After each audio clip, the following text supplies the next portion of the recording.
작년 이맘때쯤 1029의 로또 1등 당첨자분이 집에 방문한 적이 있었습니다. 로또 당첨 이후 풍수에 맞춰 집안 인테리어를 바꾸고 싶어서 저에게 풍수 상담을 의뢰하셨습니다. 당첨자분이 집을 둘러보며 의아했습니다. 풍수적으로 전혀 재물운이 들어올 구조가 아닌데 어떻게 로또 1등이 되었을까라고 생각하던 찰나 베란다를 보고 깜짝 놀랐습니다. 바로 이 베란다에 오늘 소개해드릴 식물 3가지가 다 있었기 때문입니다. 당첨자님께 이 식물들을 어떻게 알고 키우셨는지, 언제부터 키우셨는지 여쭤보니 본인은 잘 모른다고 했습니다. 어떻게 된 사연인고 하니 먹고 살기가 팍팍해 아내분이 집에서 파, 상추나 키워보자고 시작한 원예 취미가 어느 순간 이렇게 커졌다고 하더군요. 그 이야기를 듣고 저는 당첨자분에게 아내한테 큰 절을 하셔도 부족하다고 말씀드렸습니다. 왜냐하면 이 식물 3가지를 동시에 키우는 집이 드물기도 하거니와 이렇게 잘 키우기가 쉽지 않기 때문입니다. 이 식물들의 기운이 모여 당첨자님에게 재물운을 가져다 드린 거라 설명드렸습니다.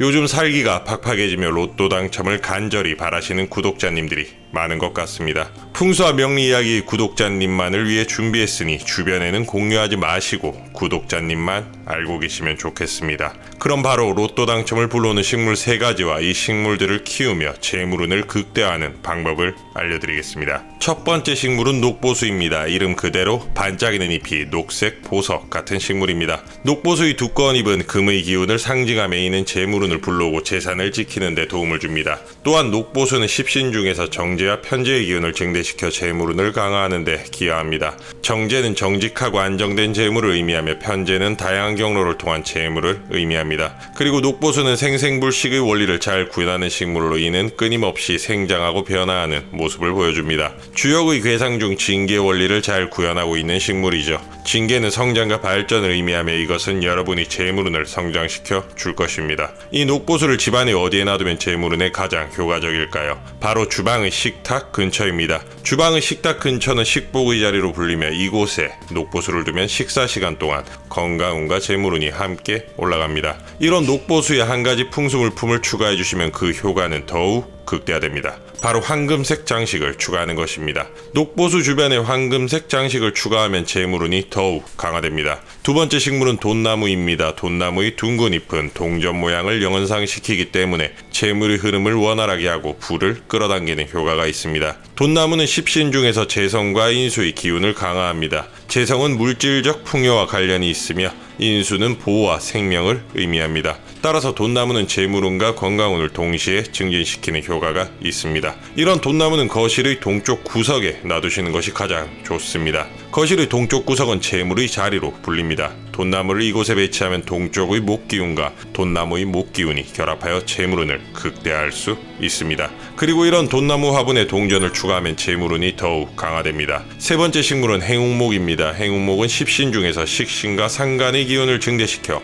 창의력과 번영을 촉진합니다. 식신은 양육과 창조를 의미하며 상간은 변화를 통해 발전을 이루는 기운을 상징합니다. 또한 행운목은 기운의 순환을 도와 집안의 기운이 막힘없이 흐르도록 하며 이는 자연의 이치와 순리에 맞는 조우를 이루는 데 중요한 역할을 합니다. 그리고 행운목은 부계의 원리를 잘 구현하는 식물로 이는 생명의 회복과 재생을 의미합니다. 부계는 어둠 속에서 다시 빛을 찾아가는 과정을 상징하며 이는 행운목이 주는 희망 그리고 재생력과 연관이 있습니다. 혹시 지금 경제적으로 힘든 상황이라면 행운목을 꼭 키워보시길 바랍니다. 이렇게 재물운에 도움되는 행운목, 집안이 어디에 배치하면 가장 좋을까요? 바로 침실의 서쪽 벽면입니다. 침실은 휴식과 재충전을 위한 공간이며 서쪽은 풍수지력에서 금기운이 강한 방향으로 이는 안정성과 번영을 상징합니다. 행운목을 침실의 서쪽 벽면에 배치하면 목기운이 금기운과 조화를 이루어 집안의 재물운과 번영을 증대시킬 수 있습니다. 이렇게 침대에 놔둔 행운목에 행운과 성공을 상징하는 빨간색 리본을 묶어두면 재물운이 더욱 극대화됩니다.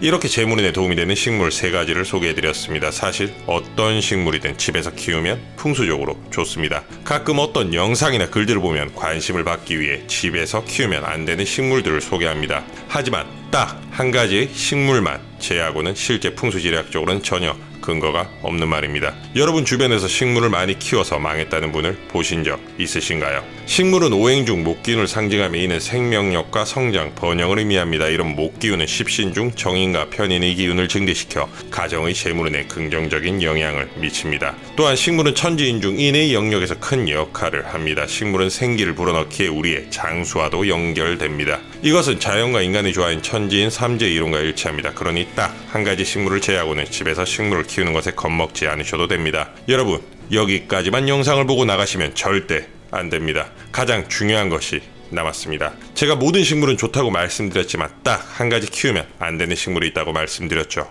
이것이 집안에 있으면 절대 안 됩니다. 바로 죽은 식물입니다. 죽은 식물? 죽은 식물이 집에 있을 턱이 있냐고 생각하시나요? 하지만 많은 가정집에서 죽은 식물을 애지중지하고 있습니다. 그것을 볼 때마다 제 속이 타들어갑니다. 대표적인 것들이 생화를 말려서 만든 드라이 플라워, 기념일을 추억하기 위해 만든 말린 꽃다발, 그리고 생화를 특수 처리해 만든 프리저브드 플라워들이 대표적입니다. 혹시 이것들이 집에 있다면 당장 버리시기 바랍니다. 앞에서 이야기한 재물운에 도움되는 식물 3가지보다 이 죽은 식물 하나의 영향력이 더욱 큽니다. 죽은 식물은 생기를 잃어버린 상태로 있는 사주에서 기운이 상실을 의미합니다. 생기가 없는 상태는 운세에 부정적인 영향을 미치며 특히 재물운이 대폭 하락할 수 있습니다. 또한 죽은 식물은 양기 대신 음기를 증가시킵니다. 음기의 과다로 인해 불길한 기운이 집안에 퍼져 재물운뿐만 아니라 건강운과 전체적인 운세에 부정적인 영향을 줄 수 있습니다. 이렇게 죽은 식물을 집안에 두면 이는 재물이 빠져나가는 것을 상징합니다. 이는 재물운이 손실로 이어지며 집안의 재정적 안정을 위협할 수 있습니다. 그러니 집에 장식용이나 치우기 귀찮아서 방치한 죽은 식물이 있다면 얼른 치우시길 정말 간곡히 부탁드립니다. 이렇게 재물운에 도움이 되는 식물 3가지와 우리에게 애군을 가져오는 식물 1가지를 알려드렸습니다. 사실 위에서 알려드린 3가지의 식물로도 충분하지만 진짜 본인 사주에 딱 맞는 식물을 키우는 것이 재물운에 가장 좋긴 합니다. 하지만 이런 조언을 해드리기 위해서는 풍수와 명리를 둘 다 공부해야 하기 때문에 정확한 조언을 받으실 수 있는 곳이 몹시 드뭅니다. 혹시 지금 현재 상황이 너무 힘드신 분들은 댓글을 남겨주시기 바랍니다. 선착순으로 30명까지 본인의 사주에 딱 맞는 식물을 추천해드리겠습니다. 그리고 요즘 메일로 복채를 드릴 테니 사주를 봐주시면 안 되냐는 문의가 너무 많이 오고 있습니다. 제가 지금은 복업과 덕을 쌓는 중이라 돈을 받고 사주와 풍수를 봐드리지 않고 있습니다. 정 급하신 분들은 댓글에 사주와 현재 상황을 적어주시면 제가 간단하게나마 봐드리겠습니다. 마지막으로 여러분이 소망을 댓글로 적어주시면 제가 철학관에서 함께 기원하고 서원하겠습니다. 그리고 구독과 좋아요는 저희 복업에 참 큰 힘이 됩니다. 그럼 앞으로도 더 힘을 내서 좋은 사주 이야기로 찾아뵐 수 있겠죠. 구독자 여러분들의 대운을 제가 항상 기원하겠습니다. 감사합니다.